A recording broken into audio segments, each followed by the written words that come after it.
Assalamualaikum warahmatullahi wabarakatuh. Perkenalkan, nama saya Ibna Sayyidah Ajwa Nabila dengan NIM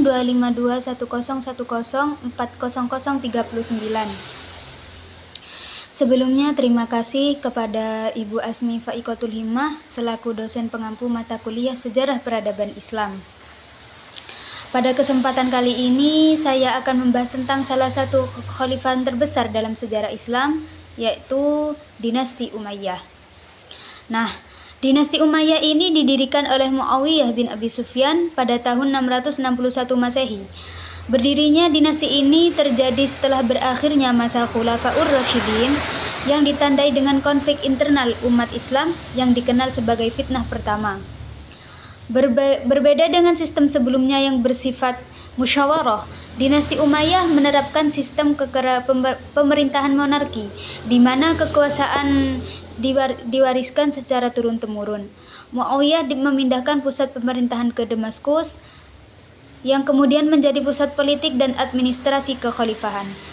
Pada masa kekuasaannya, dinasti Umayyah mengalami perkembangan yang sangat pesat. Wilayah kekuasaannya membentang luas mulai dari Timur Tengah, Afrika Utara, hingga ke wilayah Eropa, khususnya Spanyol atau Al-Andalus.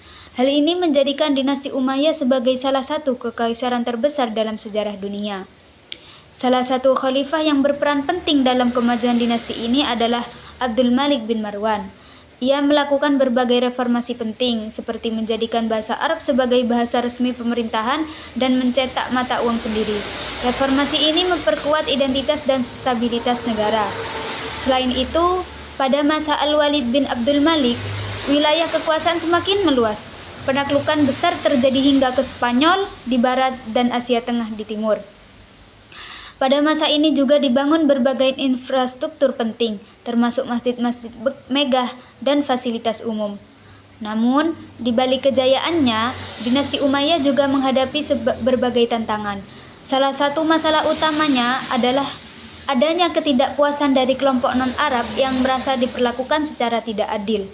Selain itu, konflik internal dalam keluarga penguasa dan gaya hidup mewah sebagai khalifah turut memperlemah kekuasaan dinasti ini.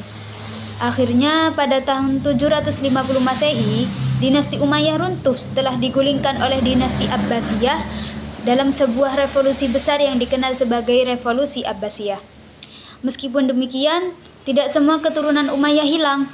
Salah satu tokohnya yang berhasil melarikan diri ke Spanyol dan mendirikan kekuasaan baru di sana yang kemudian dikenal sebagai Umayyah di Andalusia. Sebagai penutup, dinasti Umayyah memiliki peran yang sangat penting dalam sejarah Islam. Dinasti ini tidak hanya memperluas wilayah kekuasaan, tetapi juga membangun sistem pemerintahan yang terorganisir serta meninggalkan warisan besar dalam bidang budaya, arsitektur, dan administrasi. Terima kasih, mohon maaf dari saya. Wassalamualaikum warahmatullahi wabarakatuh.